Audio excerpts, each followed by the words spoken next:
You emailing it to me, Rachel? Yeah, I'm trying to. All right, hey everybody. So we're going to get started in just a second, but I want to explain a little bit about how this works because I don't know that I've ever offered a presentation via YouTube. This is our first time, maybe your first time too. So the way it's going to work, normally when you see a presentation, you'll go like have a registration link or something, give someone your email, and they'll send you a certificate. The way this is going to work is when Phil gives his presentation, he's going to cover some topics, and then you'll go to the link that's in the description of this video. We'll post it in the chat too in just a few minutes here. You'll go to that link, you'll answer the questions that pop up for you, and then you'll leave your email address. So that's how I'm going to know who to send the certificate to. That'll happen within about a week. And if you get questions of whether this is going to be recorded or not, I think I'm going to record it. It will be up probably for a long time. I don't know exactly how long, as long as CRCC will let me keep it up and let me keep it valid. So the content will be there for a while. I know I had a bunch of questions about that. So should we jump into it? Are you ready? All right, cool. So I'm here to welcome Dr. Phil Rumrill. I got to see him, what was it, last spring now? Yeah, and he gave a presentation very similar that I actually paid for, and I said, that is good enough to offer it free to a bunch of other people. So he is a professor in the Department of Early Childhood Special Education and Counselor Education at the University of Kentucky in Lexington.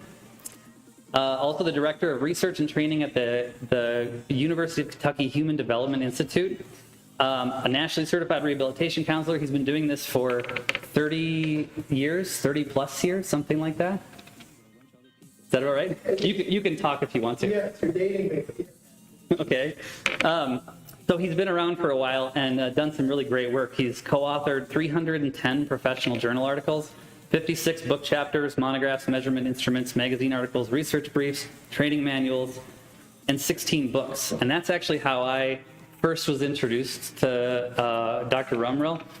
I saw his name in some papers when I was a student, and I said, oh, this is interesting. And so I cited him in a few things, and then I saw him at the conference, and I said, I got to talk to this guy. So one thing led to another, and I'm going to fanboy about this a little bit, not to make you uncomfortable, Phil, but just, okay, so he's already uncomfortable. He's a humble guy, and so not only is he accomplished, but just a really great guy, and I've been able to spend the last night and this morning and spend a little time with him too, and just a really great dude. So smart, accomplished, has a lot of great things to say. So do you want to come on up? And you can take over. Well, thank you. Thank you. Thank you very much. That's not on the camera, is it? No. No, perfect. Tripped on a funny thing happened on my way to the podium. Isn't that what they say? Well, camera about right there. Okay, folks, bear with us. This is a video. What would you call it, Aaron? A web Live stream. live stream. Okay, we're doing that. We also have a live audience here in Billings. So this is a little bit of a different format for me. So bear with me, but we're looking forward to it. And Aaron, thank you for having my wife Amy and me here in Montana. It's been a great pleasure. What a beautiful place you've got here here in Billings. I really appreciate those far too kind words you shared. I don't know, I didn't know you were keeping track of all that stuff, but I'm glad you are. You say this is live streamed, right? Yep. Okay, so we're going to get a recording of this, and Amy, we're going to send a copy of your introduction only to my father-in-law because he still thinks I'm a loser. So, you know, I mean, he's not here right now though, and that's good, and we are, and that's okay. But you're very gracious and very kind, and it's really great to be with you all. If you go to the next, so Aaron went over the title slide. I just want to say again, thanks for having us to Montana here. Is that what's up now? Aaron, on the screen here? Yep. Okay. So just to give you an idea, Aaron introduced Billings as a sort of nondescript, a nice place to be, a great city, but unremarkable scenery-wise, right, within the rest of the beautiful state of Montana. And I don't know that I'd agree, Aaron. Isn't this the rim rock. It's a photo from up on the top, isn't it, looking This is a down? picture from Glacier National Park. Is it really? Yeah. You know that? Yeah. Yeah, okay. Well, that's where we're going next, so how's that? That's our next place, but we're gonna go up on the ledge there and look over and take some photos there. But a beautiful place, and Glacier, I guess, is too. My point is, this compares very favorably to the next slide. These are photographs we took out the window, just for contrast, on our way to the Akron-Canton Airport in Ohio. And Aaron, would you be able to visually describe a couple of these, or these four for anyone who's not able to see it? Yeah, so what you're seeing in the top left is a smokestack. What kind of company is that? An energy First company? Energy, yeah. First Energy. The smokestack is the key there. Yep. Top right is a semi-trailer with nothing on it, but probably spending gas, pulling nothing. We have a lot of those in Ohio. At the bottom left is a pile of rubber tires. And Tire dumper too, we'll be honest, sure, it's there, yes. That's your backyard. Right, that's Okay. right, there you go. And then bottom right is a train wreck of some kind. It is, yeah, a lot of trains, a lot of railroads, and sometimes they do go off track, that's for sure. Okay, hopefully some of them on track still. But whether we're in Glacier or Billings, you can see why we're glad to be anywhere but the Akron area for a few days. So we're delighted to be here with you, and thanks for your indulgence. It's great to be here with everybody. Aaron told you more than you probably wanted to know about me, but just a little bit about me. I grew up in Vermont. I went to school in New Hampshire at Keene State College for my bachelor's and master's degrees. My doctorate from the University of Arkansas in Fayetteville. Aaron mentioned I currently work for the University of Kentucky. I'm a faculty member there in counselor education and director of research and training at the Human Development Institute. More on that in just a moment. My research interests include multiple sclerosis and other neurological disabilities such as autism spectrum disorder, traumatic brain injury. Most of what I do has to do with the education and employment of people with disabilities, outcomes and services in the state vocational rehabilitation program, which is part of what we're doing, going to be doing here today, and transition in education and employment for young people with disabilities. The older I get, of course, the more interested I get in aging, and so aging, health, and disability has become a focus, and that's one that, given the changing demographic of our society, we've got to attend to even more in our field than we have over the past 2 or 3 decades. It's coming, and more on that as we go. So just a little bit about me there. Do you mind the next slide, Aaron? Are we on track, more or less? Okay. The other thing that I wanted to mention, folks, is that I am grateful. Not only do I work in this field, and I'm delighted to, and we train counselors to work in the state federal VR program and other sectors, the rehabilitation counseling field, but I'm also a beneficiary of the rehabilitation service delivery system. I happen to be blind. I acquired a neuro-ophthalmological condition called Leber's hereditary optic neuropathy when I was 15, and I've been legally blind ever since. And one of the first points of introduction after I was given my diagnosis was I was introduced to a counselor with the State Division of Services for People with Visual Impairments in Vermont. And so I became a client of the Voc Rehab program. And my family and I have been grateful ever since for all the support and guidance and assistance in determining what I might, where I might go to college, what I might do after that, helping me with developing a resume, learning the technology skills that I needed, orientation and mobility. You name it, I received those services. I had one of the first Toshiba portable laptops with a voice output program and a closed circuit television magnification machine.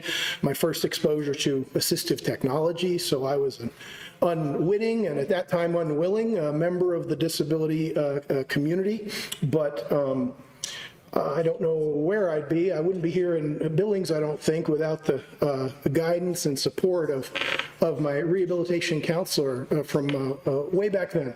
So I know firsthand what a profound impact vocational rehabilitation services have on people with disabilities.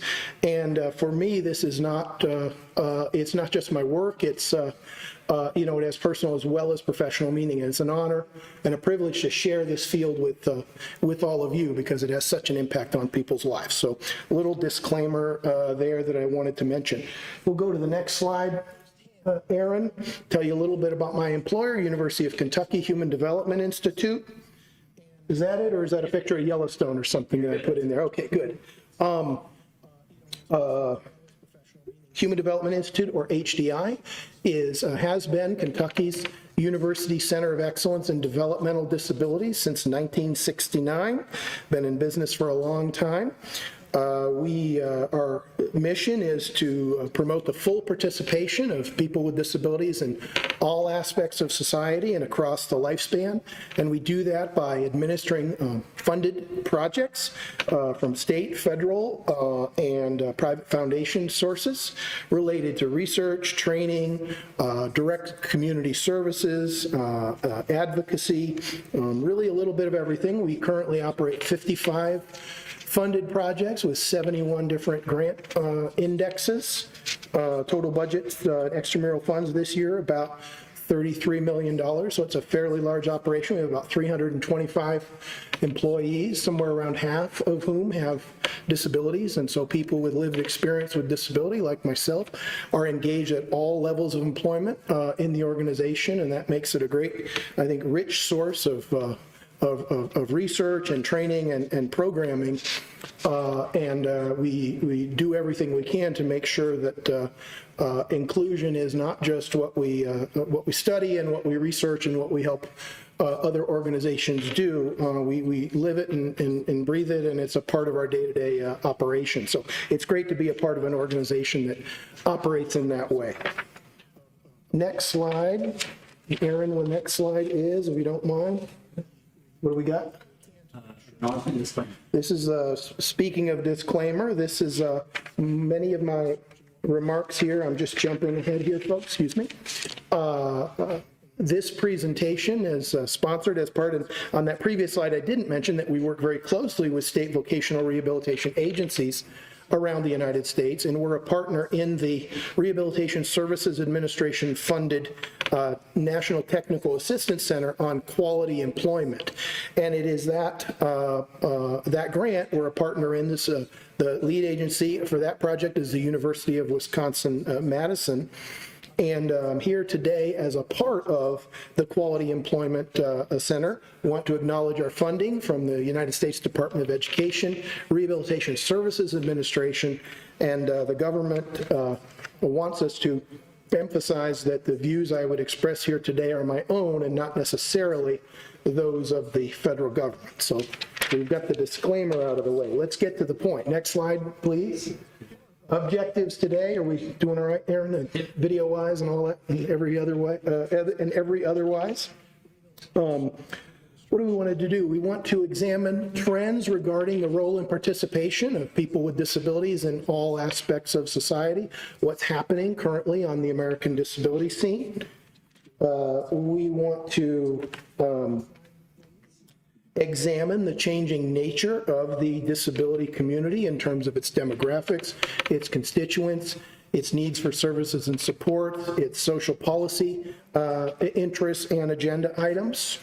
And I want to introduce the topic of emerging disabilities and talk about the implications and issues that face people with emerging disabilities across phases of the vocational rehabilitation process.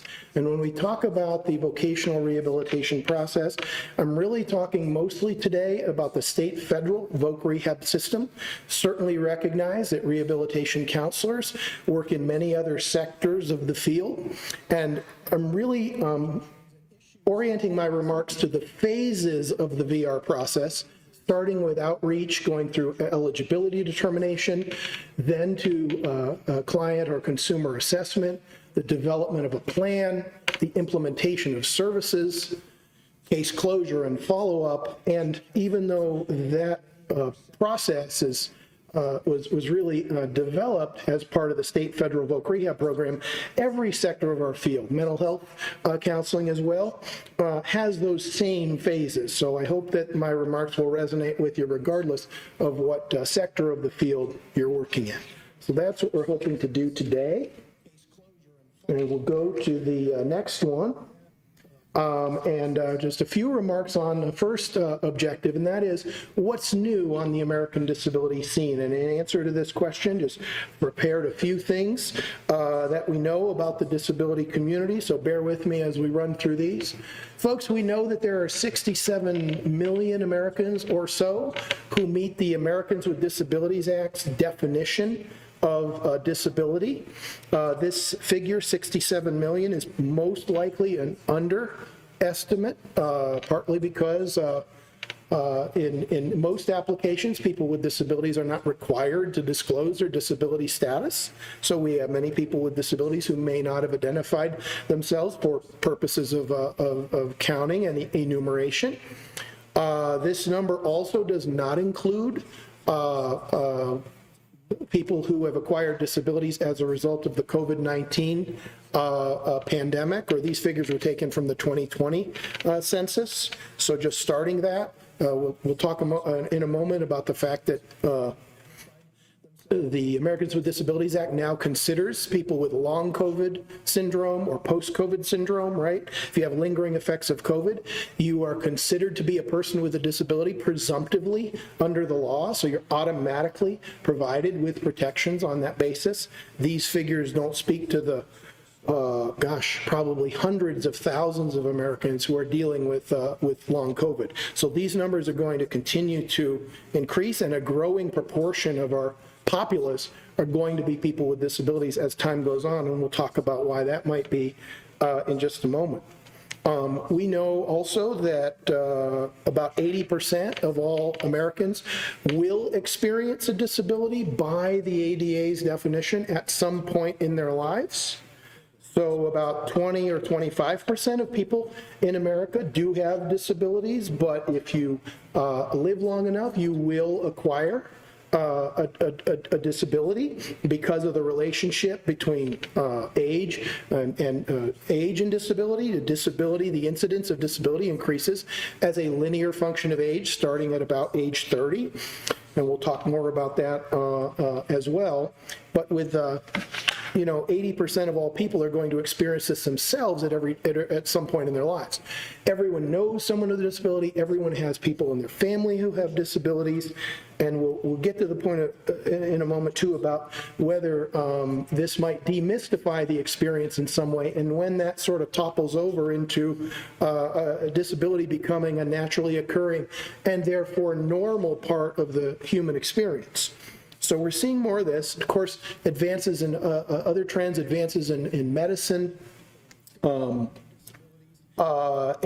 technology and increasing life expectancies mean that people with and without disabilities are living longer, often more comfortable lives than ever before.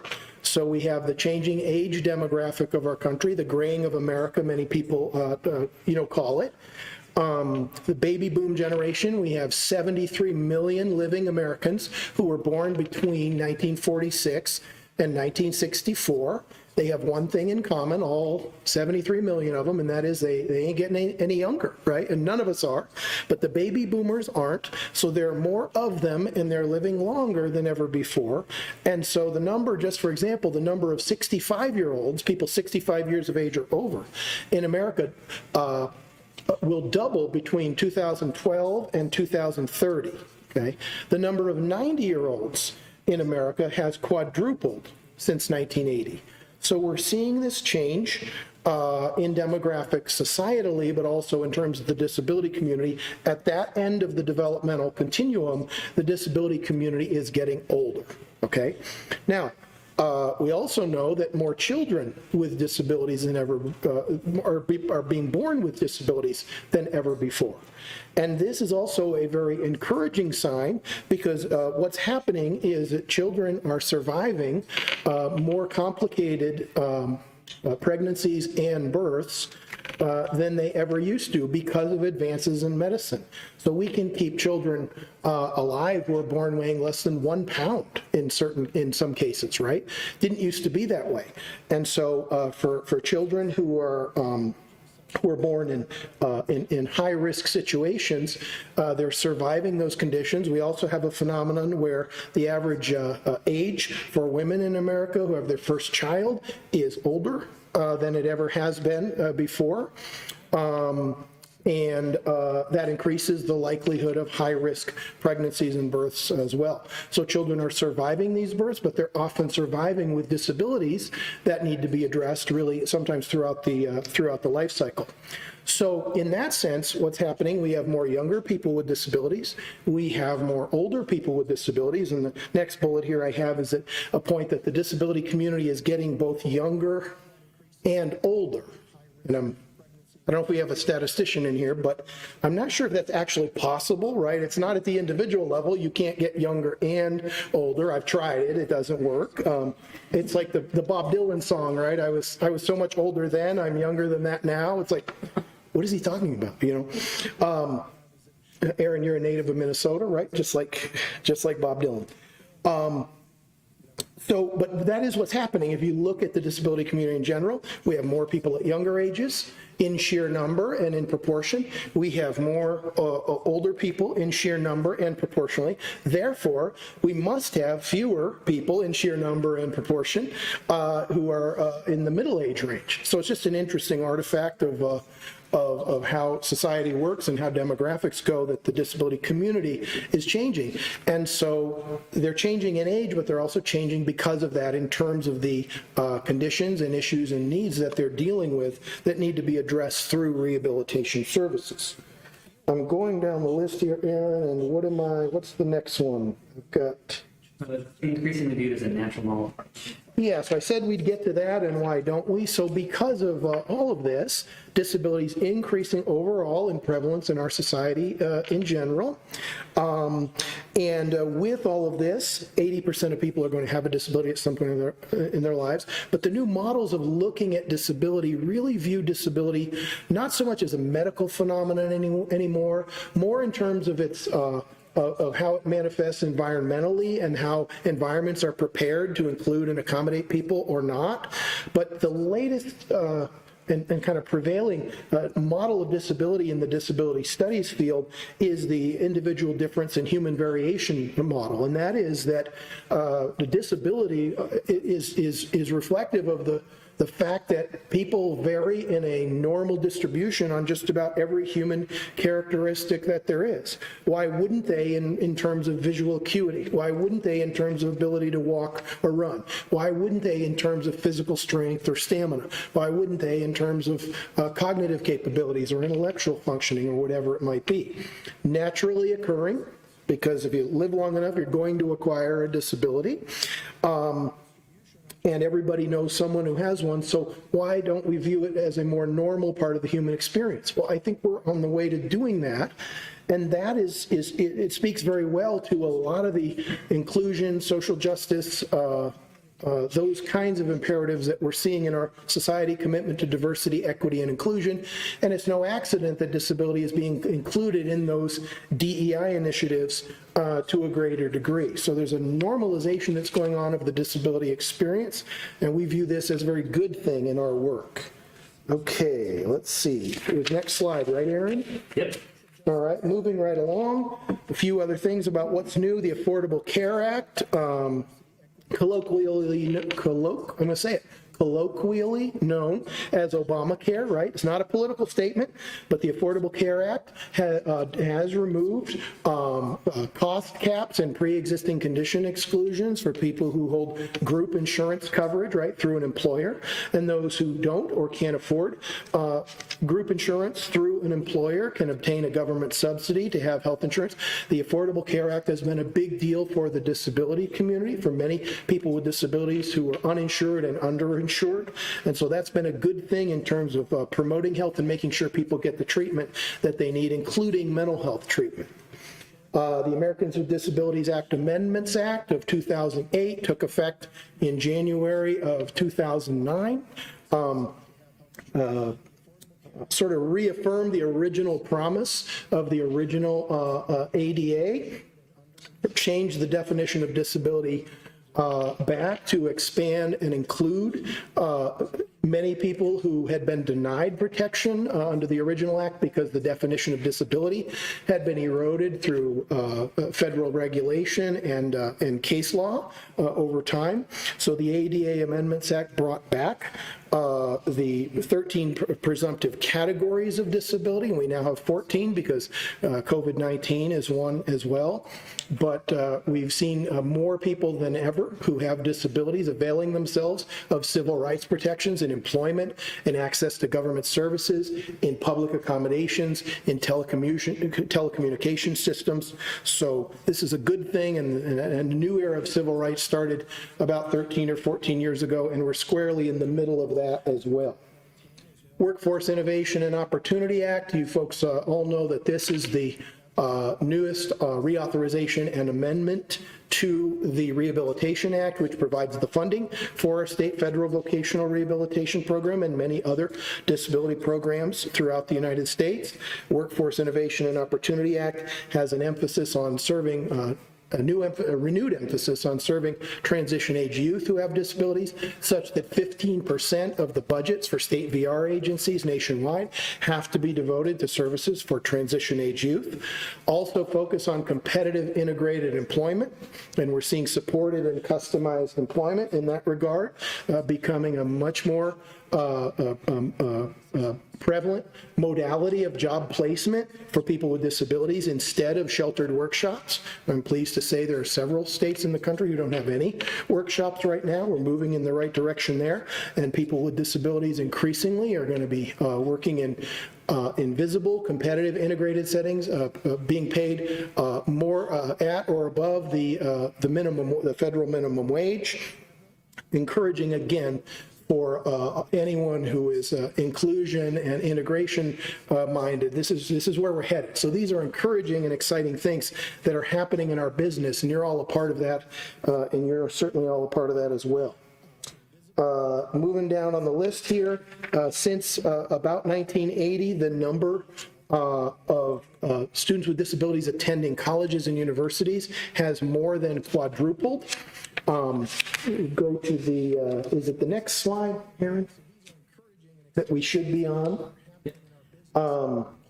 We talk about the inclusive higher education imperative. So this is not the 4x multiple of students with disabilities attending higher education is not just matriculated students seeking degrees. Colleges and universities, many of them have programs for young people with intellectual and developmental disabilities who in the previous generation would have been thought to not be college material, if you want to use that term.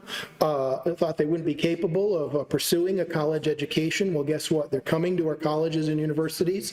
They're moving into dorms and residence halls. They're auditing classes. They're taking their vocational training. They're learning about paid employment by getting jobs on campus. And they're doing the age-appropriate thing of going on for post-secondary education after high school. It's a very exciting thing to see, and we're seeing it on our college and university campuses nationwide. And stay tuned, there's going to be more of that as time goes on. Inclusive higher education imperative. With all this, a growing societal commitment to social justice, to full inclusion and what we call the inclusion economy, which speaks to these things that we're talking about, and how well poised really is the disability community for the inclusion economy, particularly in the midst of a national labor shortage such as we have right now in our society. Employers are more willing to give workers of all kinds an opportunity and willing to accommodate, and the disability community is ready to take advantage of that. It's already happening. The rate of labor force participation for people with disabilities last month was at an all-time high, going all the way back. The only time it was higher was was during World War II, okay, when there was a similar national labor shortage, right? And employers needed workers who had been marginalized from the economy to enter or re-enter the workforce. And we're seeing that now. And so this is very, very encouraging. And with the advent of new technologies, telecommuting, for example, being no longer a disability-related accommodation, right? It's really how we do business during COVID. And the disability community is benefiting from this. So good things coming there as well. I talked about diversity, equity, and inclusion. What's new? You can't talk about what's new in anything societally, can you, right now, without talking about COVID-19 and its impact on the American disability community. So we've had, in America, we've had just over 95 million people have had COVID-19 at least once. We've lost 1 million of our friends, neighbors, and family members to this public health scourge. And the disability community has been really unduly affected, right? Not only were people with pre-existing conditions particularly vulnerable to contracting COVID, to having a bad case, a severe case, and dying from COVID, than people without disabilities. COVID-19 has created a new disability category for those who have lingering effects associated with it. So a condition that exacerbates existing disabilities, and as one that has caused a new class of disabling condition, COVID-19 is really inextricably linked to what's happening on the disability scene, and we can't remove any discussion of disability and population parameters without talking about COVID-19. That's a whole nother presentation, right? We're not going to get to that this afternoon. With all of this, we conclude that over the last 40 years or so, the disability community has changed dramatically in terms of its constituents, in terms of their needs for support, for services, in terms of the way that people with disabilities advocate for themselves and avail themselves of resources in our communities. And we have to, as a profession, we have to stay abreast of those changes if we want to provide services and supports that are most responsive to their needs. If we go to the next slide, Aaron, is that a picture of our book? Yeah. So this was even before COVID, but a colleague of mine, Dr. Lynn Cook of the University of Arkansas, in about 2016, we started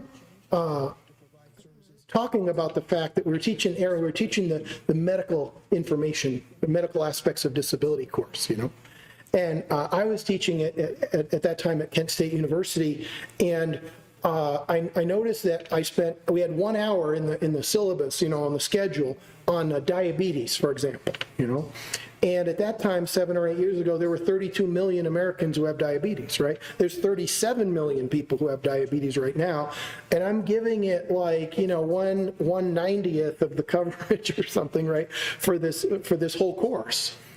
And diabetes it's the leading cause of death by disease in the world. It's the leading cause of amputation. It's the leading cause of adventitious blindness. If you're talking about disability, you're talking about diabetes nowadays. And we started talking about this, that the population of people, we're training students on how to work with people with disabilities, and what we were telling them about the population and the conditions that their clients were going to be dealing with was like not really what's sort of happening. And we started getting interested in this concept. We didn't invent the term emerging disabilities, but as we dug into it, we realized that the disability community is changing, and we weren't really keeping up with it in terms of describing it well, you know, and in terms of the research that we're doing. Were we doing things and developing interventions and providing training for our students in the actual needs and experiences of the clients and consumers that they would be working with. So we started looking into it more closely and started reading about it, and we've really felt there was enough to pull together to a full-length book. And so we did this book called Emerging Disabilities and Rehabilitation Counseling, and we took these categories, first defined the term, and then took these categories of emerging disabilities and talked about them and what their needs were with regard to the rehabilitation counseling process. So we broke apart the phases of the rehab counseling process, just like I've done here in preparation for my remarks here today, and wanted to present this to the field. And since then, we've been studying emerging disabilities in general. We've been studying these categories that we'll get to in a moment of people with emerging disabilities and what their needs might be. And sometimes federal funding mechanisms and sometimes service delivery, systems do account for these, for these changes. But we just wanted to make sure that that our profession is ready for the changing overall nature of the disability community. So that was the impetus really for putting this book together. If you go to the next slide, is there a question or anything in the chat yet, Aaron? Anything? Speaking on inclusivity, how do we promote disability awareness? Yeah, that's another hour or so, right? We certainly know that acceptance is driven by, at least partly by exposure. So the more familiar people are, I think that the community integration, the full inclusion, it's including people not just in the workplace, not just in the classroom, it's not just physical inclusion, it's attitudinal inclusion, it's social inclusion as well.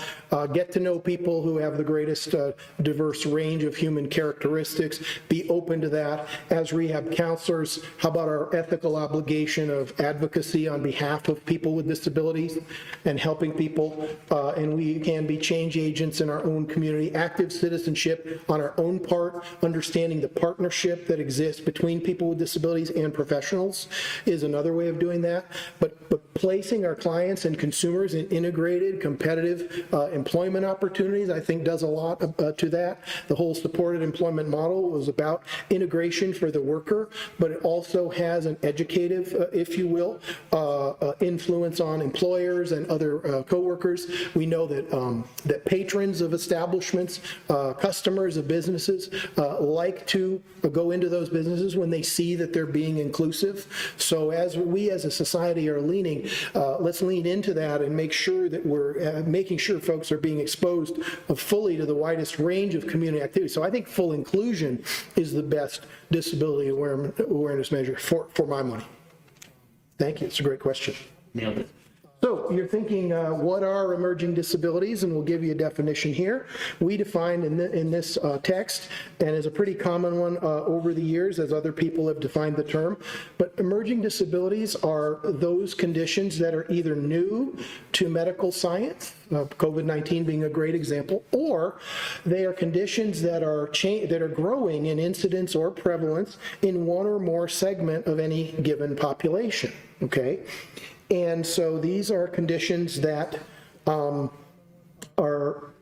either new to our understanding or our understanding has to increase because of sheer numbers and because of the impact of these conditions on people's lives.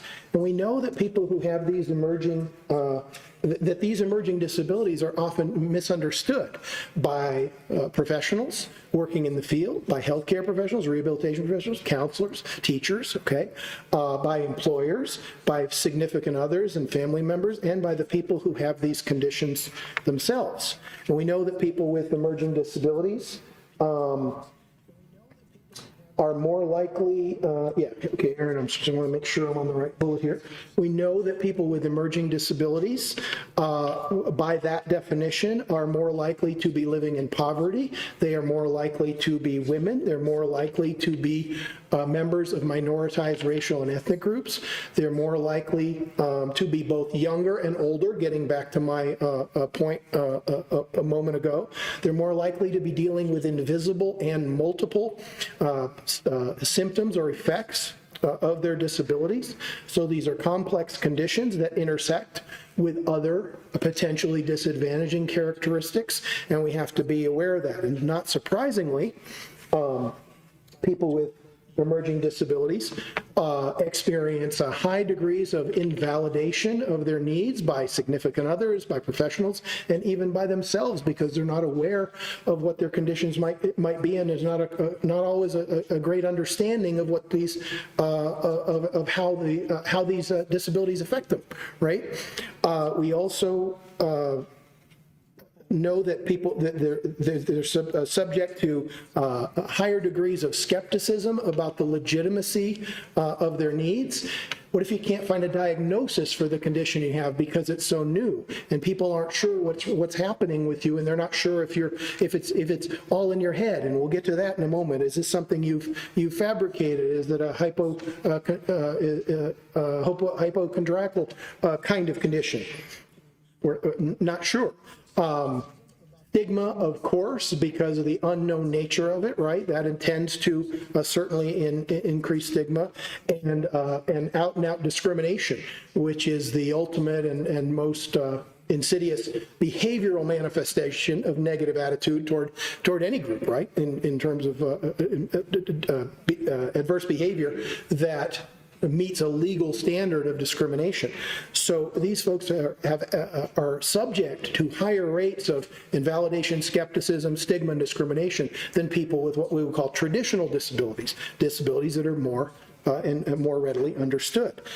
Not surprisingly, people with emerging disabilities, we learned, are more likely to be denied services, particularly if there's an eligibility requirement for services, like in rehabilitation counseling, like in education, right? Like in healthcare in many cases. They're often denied legal protections, because what if you have a condition that has not been diagnosed yet and you can't document it in that way? Denied disability benefits and access to services and amenities of our community to a much greater extent than people with these traditional disabilities, okay? So we've got our work to do, and now let's look, next slide, on, are we at examples here, or are there more definitions? There were a few more. Skip one slide. Let's go back to that. Okay. People with emerging disability experiencing validation. Oh, I think we talked about that. Sorry, I went ahead. I'm an overachiever, right? No, I wasn't. I'm definitely not that.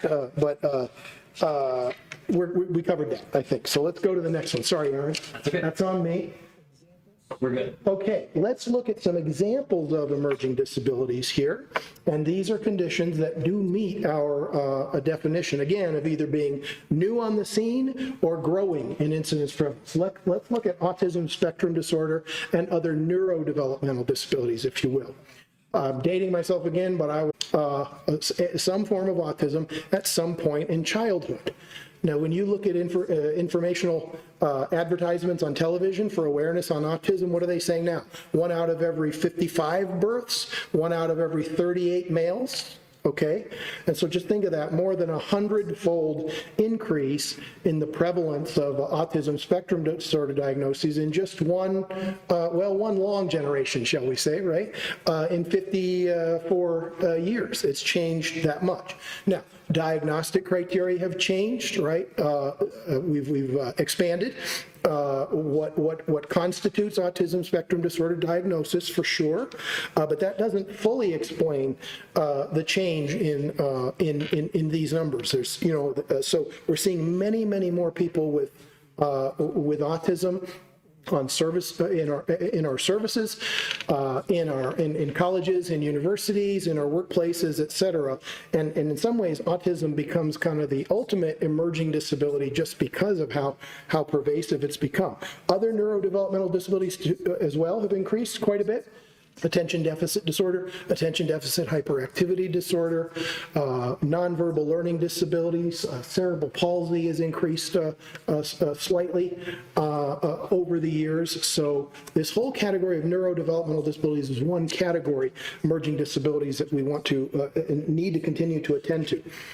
Addiction, the type, drug of choice, substance of choice has changed dramatically. We see overall slightly lower rates of alcoholism nationwide, in certain segments of the population, lower rates of cocaine addiction, for example, but much higher rates of opioid analgesic addiction, heroin, fentanyl. We know about that epidemic that is really plaguing our society, methamphetamine, particularly in certain parts of the country, seeing really explosions there. And now you've also got electronic and gaming addiction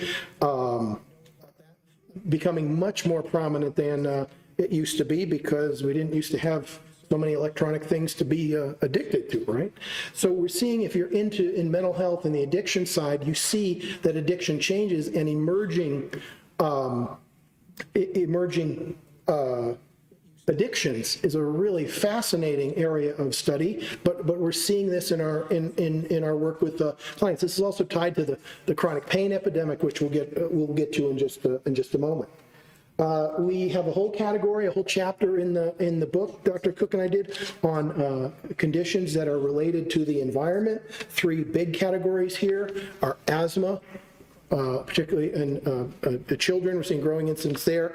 Allergies of all kinds. We just don't know what kind of workout the environment is giving our immune systems, right? And it's just, and multiple chemical sensitivity is another interesting example of that, interesting and troubling one as well.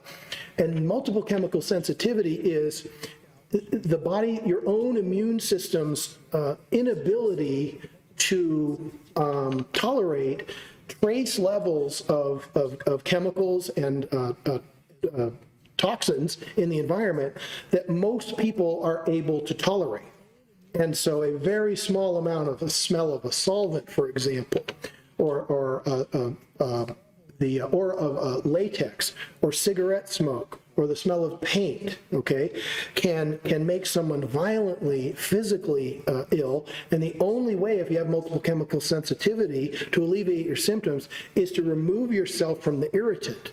And think about what this portends for workplace rehabilitation kinds of considerations and things of that nature, right? So in multiple chemical sensitivity, there's also a high co-occurrence with mental health disorders, because having that, going into an environment where you're having those difficulties tolerating toxins in the environment is depressing, it's anxiety provoking, it's frustrating, it's stressful, it's traumatic, you know? And because there's no test for it, no diagnostic test for it, there's a lot of concern initially about whether it wasn't even an organically rooted condition, that it was a psychosomatic or mental health disorder. But if you've ever known anyone who's had it, it's real to their experience for sure. So we're seeing growing numbers of disabilities caused by the environment. We haven't even talked about, and we won't, but severe weather events, global warming, climate change, whatever, however you want to call it, and the impact that is had on large numbers of people. And sometimes the effects of that are unfolding years and years from now. Look at what's happening with Camp Lejeune, right? The Marine Corps base in North Carolina. And people who were in the service 50 years ago are coming with all kinds of cancers and various things, but they didn't know about this for years and years and years, this huge class action lawsuit. So the impact of the environment continues to just sort of unfold, and we don't always know in real time, right? Sometimes it takes a while for us to catch up in our understanding of that. The next category here is rare disorders. Am I doing good, Aaron? Close enough here? Yeah. So rare disorders. This is really interesting. There is a organization in Washington, D.C., outside of Washington, D.C., called the National Organization for Rare Disorders, okay? And this organization advocates on behalf of the hundreds of thousands of people who have disorders that are known to medical science, but affect less than 5,000 people in the United States. So any condition that is known as a disorder but affects fewer than 5,000 people is considered a rare disorder, okay? And think about the issues someone with one of those conditions might have. How do you get, let's say you want vocational rehabilitation services. How do you document your disability if you don't even know what it is? Or the only person who specializes in Benware syndrome or whatever, right, lives in St. Louis, And you live in and you live in Glacier, out near Glacier National Park. My photograph, right, Aaron? How do you access that? How do you know about that?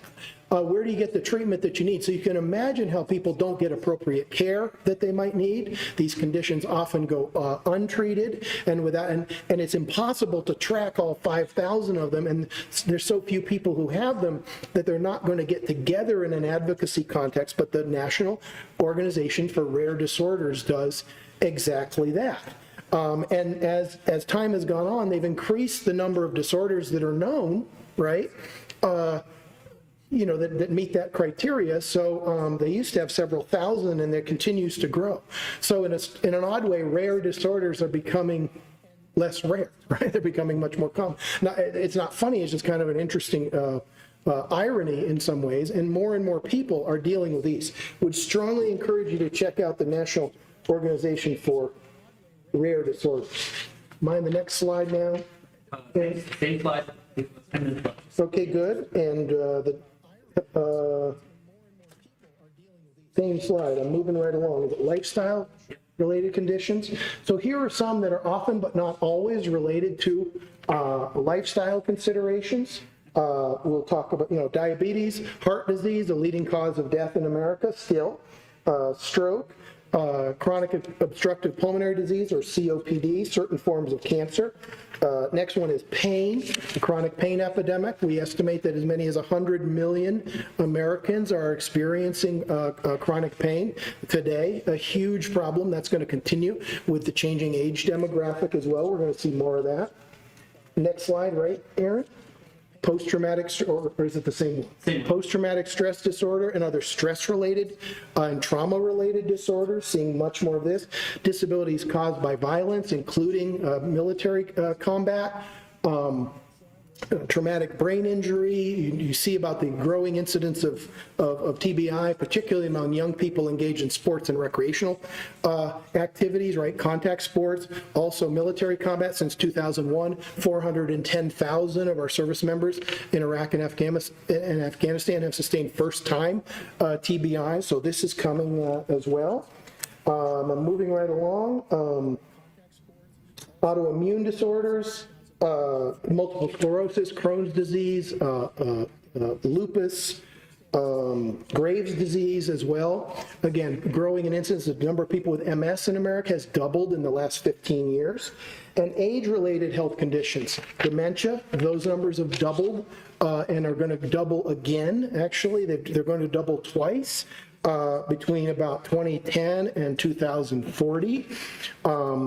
Low vision and hearing loss as a function of age, orthopedic impairment, diabetes, cancer, other conditions as well, arthritis, both rheumatoid and other forms of arthritis, become much more common as we move through age-related conditions. So folks, these are examples of emerging disabilities, and to be interested for you to think about how, in thinking about your own caseloads and your own work and the work that your research that you might be doing, are you seeing these populations emerging in your own communities, in your own scopes of practice? I expect you probably are.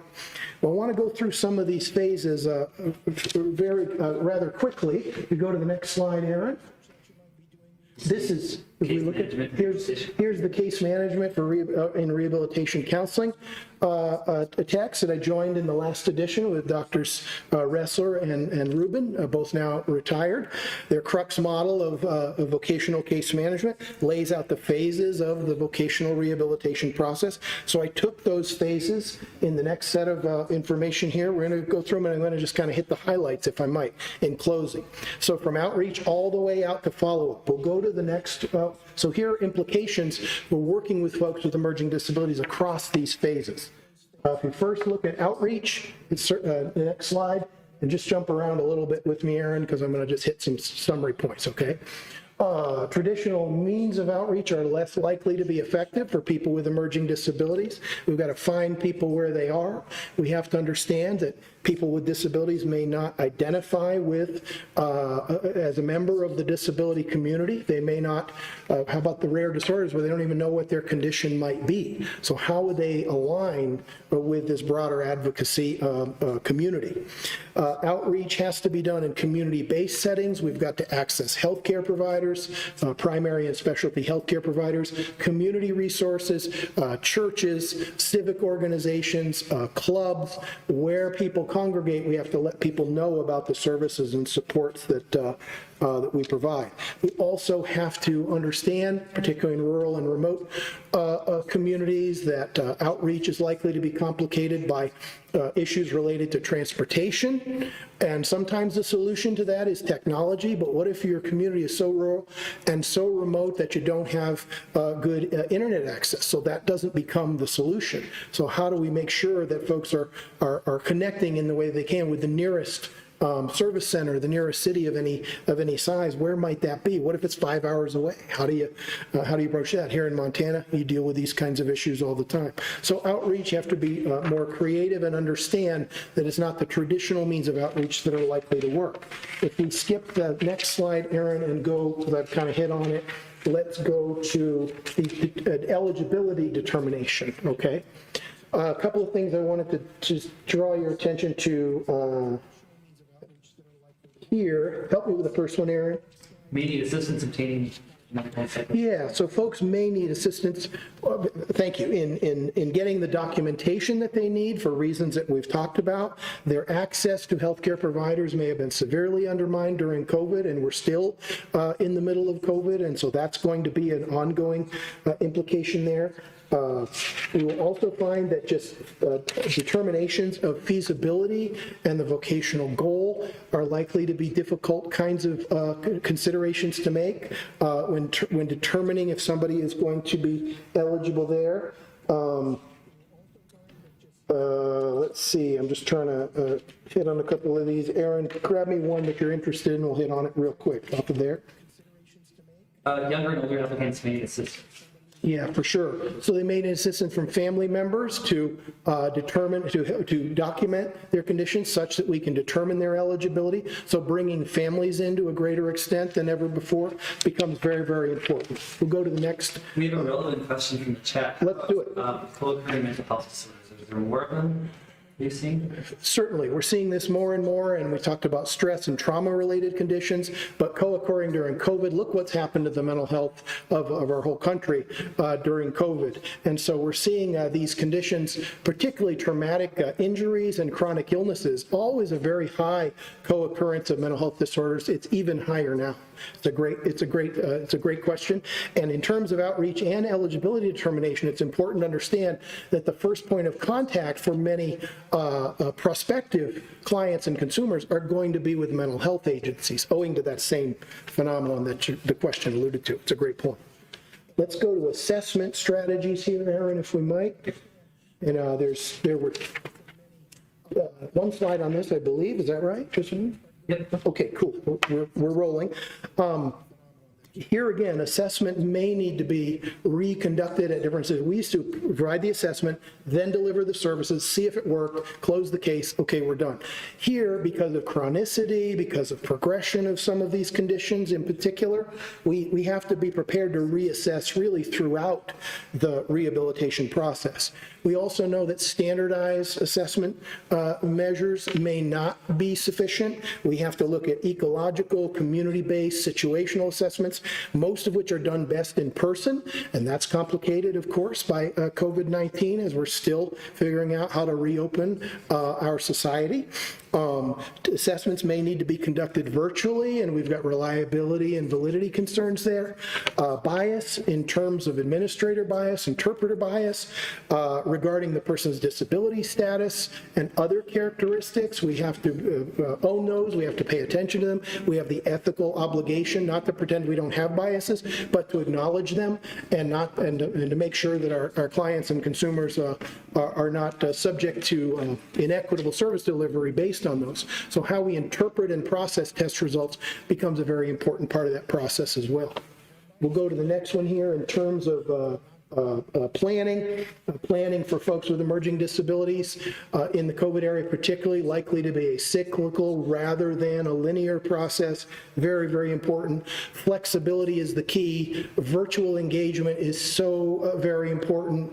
Rural and remote communities in terms of how planning works. How do you plan for the job in a community where there may only be one or two employers of any size? This is where labor market information becomes very, very important. Current, up-to-date, the ONET system we use a lot in terms of transferable skills analysis, in terms of looking at people. The interest profiler is terrific, and then also looking at what jobs are available in which communities. What are those high-demand, high-growth occupations that we can help people move into? People may not see themselves necessarily, this was an eligibility issue, but we'll talk about it here, as viable members of the workforce. So the whole motivational interviewing, stages of change kind of stuff comes into play here. Not to say that it doesn't for people with other disabilities, but it does especially so for folks with emerging disabilities, is what we find. We'll go into service delivery here in just a moment. You all, will everyone have access to these slides too, Aaron? Can they look We can these try over? to make it Okay. If not, one of the things that we talk about here in direct service, understanding the need for flexibility, virtual engagement, understanding what's happening. You got to understand the residential circumstance of the client or the consumer becomes very important.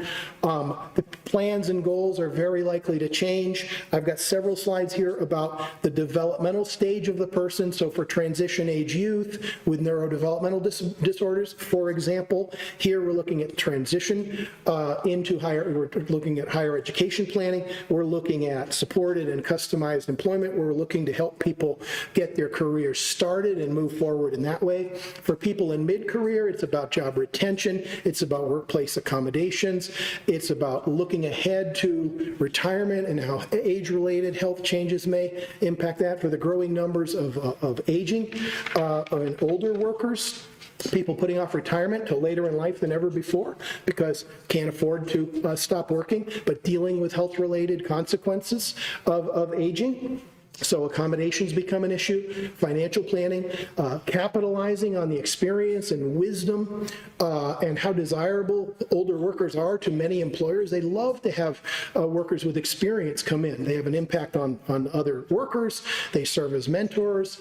And employers like to hire older workers. It's just a matter that we have to think about accommodations, technology, whatever, and also understanding that older people may not be as receptive to new technology and new devices as younger people might. So there's that whole kind of learning curve that happens with technology.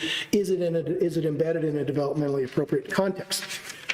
I'm running out of breath. You're running out of patience. We're all running out of time. I want to just end on follow-up here just very quickly. The case closure, as we close people's cases, we got to make sure that we're handing them off for all the supports that they may need. That becomes very important. The 90-day time frame for case closure may not be sufficient. We may have to open people's cases up, reopen them in status 32 even after a successful case closure. We have recommended a dental checkup model where every 12 months for consumers whose cases have been costly or complicated, or for folks who have emerging or progressive conditions in particular, to check back in with them and to see how they're doing. Can we go to the very last slide? Aaron? Okay. May I stop with that? Yeah, may I take a minute? Wow, okay, sorry to shortcut through the stages here, but I really appreciate the opportunity to talk about the population of people with emerging disabilities. My email is there. People could email me. We could talk more about any or all of this. I'm happy to engage with you afterwards. I want to close you with this, folks. Robert Kennedy said, "Some people see things the way they are and ask why. I dream things that never were and say, why not?" Well, folks, on behalf of the American disability community, and behalf of the rehabilitation counseling profession, if I may be so presumptuous, I want to thank all of you who tuned in today for everything you do to help people with disabilities say, why not too? Why not participate fully in safe, affordable, and inclusive communities? Why not have a successful and rewarding career? Why not enjoy all the benefits and privileges of life in this, the greatest of all societies? Why not? Thank you for your time and attention, folks. It's been a great pleasure. Dr. Murtis, glad to be here. Thank you all. Yeah, thank you. Can I steal your spot? You can, sure, yes. So for those of you who haven't found it yet, right below this, if you don't see the link to the CEUs, it's probably like you have to click the show more button, and then there'll be a link, take you to a survey, do 3 easy questions, and then leave your email addresses, please, and I will get back to you within a week. I want to leave a little bit of time for people to get that done and make sure they get it clicked correctly, but I'll try and get those out as soon as possible.